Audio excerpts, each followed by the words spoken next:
નમસ્કાર મિત્રો, જય હિન્દ। હું છું ડીની ચૌધરી। ફરી એકવાર આપ સર્વેનું સ્વાગત છે આપ સૌની સહિયારી યુટ્યુબ ચેનલ ડીઆર ગુજરાતીમાં। તો મિત્રો, આ વિડીયોમાં ખાસ વાત કરીશું કે આંગણવાડી કાર્યકર અને તેડાગરની ભરતી જે 2024-25ની અંદર આવનાર છે એના વિશે સંપૂર્ણ અપડેટ મેળવીશું। અને આ એકમાત્ર એવી ભરતી છે કે જે પરીક્ષા વગર તમને મેરિટના ધોરણે સીધી સરકારી નોકરી મળી જતી હોય છે। અને લાયકાતની વાત કરવામાં આવે તો માત્ર ને માત્ર ધોરણ 10 અને 12 પાસ આધારિત આ ભરતી હોય છે, જેમાં કોઈ પણ પ્રકારની પરીક્ષા લેવામાં આવતી નથી।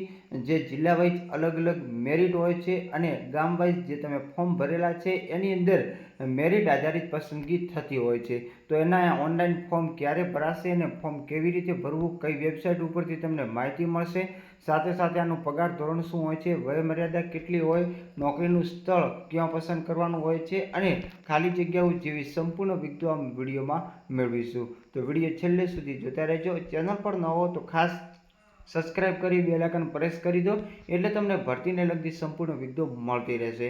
અને આ સાથે સાથે આપણી ટેલિગ્રામની ચેનલ છે DR Gujarati official, WhatsApp group છે એની લિંક પણ આપેલી છે, એમાં પણ તમે ઈચ્છો તો એડ થઈ શકો છો। તો ચાલો વિડીયો શરૂ કરીએ। તો મિત્રો, આપણે જે પણ માહિતી મેળવીશું એ પરિપત્ર સાથેની માહિતી મેળવીશું। તો આંગણવાડી કાર્યકર તેડાગરની પસંદગી માટેના ધોરણ, માનદ સેવા, સમીક્ષા, શિસ્ત બાબતના નિયમનો જે પરિપત્ર છે એ પરિપત્ર સાથે સંપૂર્ણ આપણે માહિતી મેળવવાના છીએ। તો આ પરિપત્રની અંદર જે સંપૂર્ણ વિગતો આપણને આપેલી છે એના ઠરાવો પણ આપેલા છે, જે તમે અહીંયા વાંચી શકો છો। આ સંપૂર્ણ પીડીએફની અંદર આ ભરતીની સંપૂર્ણ માહિતી તમને આપેલી છે। તો સૌથી પહેલાં જે આંગણવાડી કાર્યકર અને તેડાગરની માનદ સેવામાં પસંદગી માટે અરજી કરનાર મહિલા ભારતીય નાગરિકત્વ ધરાવતી હોવી જોઈએ। અને સાથે સાથે જે અહીં જોઈ શકો છો કે સ્થાનિક રહેવાસીનું મામલતદારશ્રીનું પ્રમાણપત્ર જે ધ્યાનમાં લેવામાં આવતું હોય છે।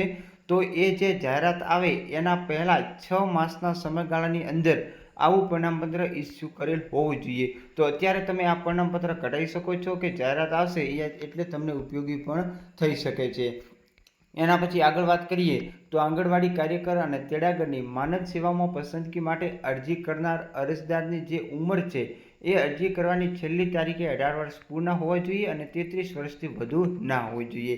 સાથે સાથે આંગણવાડી કાર્યકર માટે લઘુત્તમ શૈક્ષણિક લાયકાત ધોરણ 12 પાસ અથવા ધોરણ 12 પછી કોઈપણ પ્રકારનો 2 વર્ષ ડિપ્લોમાનો કોર્સ હોવો જોઈએ। આંગણવાડી તેડાગર માટે ઓછામાં ઓછું ધોરણ 10 પાસ હોવું જોઈએ। એના સિવાય જે અનામતમાં જે આવતા હોય એમને પણ જે સત્તાધિકારી હોય એમનું પ્રમાણપત્ર હોવું જોઈએ। પછી વિધવા હોય તો એ બાબતેનું પણ પ્રમાણપત્ર રજૂ કરવાનું। પછી શૈક્ષણિક લાયકાતના તમામ પ્રમાણપત્ર પણ રજૂ કરવા પડશે। અરજી કરવાની છેલ્લી તારીખને કટ ઓફ ડેટ ગણવામાં આવે છે, એટલે કે છેલ્લી તારીખે અરજદારની ઉંમર, શૈક્ષણિક લાયકાત અને અન્ય નિયત લાયકાતના જે માપદંડો હોય એ પણ પૂર્ણ કરેલ હોવા જોઈએ। એના સિવાય અરજદારે રજૂ કરેલી માહિતી અને પ્રમાણપત્રો સાચા છે તે બાબતે ₹100ના સ્ટેમ્પ પેપર ઉપર તમારે જે સોગંદનામું પણ રજૂ કરાવવું પડતું હોય છે। એના પછી અમુક આપણે જે છૂટછાટની વાત કરવામાં આવે તો આંગણવાડી કાર્યકરની પસંદગી માટે પ્રથમ 3 પ્રયત્ને ધોરણ 12 પાસ અથવા તો 2 વર્ષનો ડિપ્લોમા પાસ ઉમેદવાર ન મળે તો જે એ જ કેન્દ્ર પૂરતી શૈક્ષણિક લાયકાતમાં છૂટછાટ આપી અને ચોથા પ્રયત્ને જેમણે ધોરણ 12 પાસ કર્યું હોય એમને પણ ફોર્મ ભરવા માટેની પસંદગી આપવામાં આવશે, એટલે કે જે જગ્યાએ ન મળે ત્યાં। એના પછી તેડાગરની પસંદગી માટે પ્રથમ 3 પ્રયત્ને ધોરણ 10 પાસ ઉમેદવાર ન મળે તો એ કેન્દ્ર પૂરતી શૈક્ષણિક લાયકાતમાં છૂટછાટ આપી ચોથા પ્રયત્ન માટે ધોરણ 8 પાસનું લઘુત્તમ શૈક્ષણિક લાયકાત માટે પણ જે માનદ સેવામાં પસંદગી કરવામાં આવશે। એના પછી આગળ વાત કરવામાં આવે તો જે અગ્રતાના ધોરણે જે આંગણવાડી કાર્યકર તરીકે માનદ સેવામાં પસંદગી માટે અરજી કરનાર જો તેડાગરની ઉંમર અરજી કરવાની છેલ્લી તારીખે 43 વર્ષથી વધુ ના હોવી જોઈએ અને જે આંગણવાડી કેન્દ્રમાં કાર્યકર તરીકે માનદ સેવાની પસંદગીની અરજી કરી હોય એ જ આંગણવાડી કેન્દ્રમાં ઓછામાં ઓછા 10 વર્ષની સંતોષકારક સેવા તેડાગર તરીકે બજાવેલ હોવી જોઈએ। એ પ્રકારનું પ્રમાણપત્ર પણ તમારે જે તે વિભાગનું હોવું જોઈએ। એના પછી આગળ વાત કરવામાં આવે કે આંગણવાડી કાર્યકર તેડાગરની માનદ સેવામાં પસંદગી માટેની પ્રક્રિયા કઈ રીતે હોય, તો આગામી 1 વર્ષમાં ખાલી થનાર આંગણવાડી કાર્યકર અને તેડાગરની સંભવિત ખાલી જગ્યાઓની જિલ્લાવાર માહિતી મહિલા અને બાળ વિભાગની જે વેબસાઇટ છે EHRMS ગુજરાત ગવર્મેન્ટ એના ઉપર મૂકવામાં આવશે અને એના પછી ઓનલાઈન ફોર્મ પણ એના ભરાતા હોય છે. એના પછી આંગણવાડી કાર્યકરની માનદ સેવામાં પસંદગી માટેની ગુણ પદ્ધતિ એટલે કે મેરિટ કઈ રીતે બને, તો સૌથી પહેલાં ધોરણ 12 પાસ અથવા તો 10 પાસ પ્લસ 2 વર્ષ ડિપ્લોમા કોર્સ હોય એના 20 ગુણ ગણાતા હોય છે, એટલે કે ટોટલ મેળવેલ હોય એ પૈકી 20%. એના પછી ધોરણ જે 12મો અને એના પછી 2 વર્ષનો ડિપ્લોમા કોર્સ હોય અથવા તો સ્નાતક કોર્સ હોય તો એમના 30% ગણાતા હોય અને આમાં સીધા મિત્રો જે 20 ગુણ છે આના 30 ગુણ છે. પછી જે અનુસ્નાતક હોય અથવા તો જે એનો કોર્સ હોય છે એ પૈકી એના 30 ગણાતા હોય છે, એટલે કે ધોરણ 12 પાસના 20, ધોરણ 12 પછી 2 વર્ષનો ડિપ્લોમા હોય તો એના 30% અને અનુસ્નાતક હોય તો એના પણ 30%. એના પછી ચોથા નંબરમાં વાત કરવામાં આવે તો અનામત માટે SC ST OBC ને આર્થિક પછાત એમને 10 ગુણ મળવાપાત્ર છે અને વિધવા જો લાગુ પડતું હોય તો 10 એના. અને જે 3ના કોર્સ જે પહેલું બીજું અને ત્રીજો છે એમાં ટકાવારીના પ્રમાણે તમને ગુણ આપવામાં આવે. ધારો કે તમારા ધોરણ 12માં 50% છે તો તમને આના 10 ગુણ મળશે.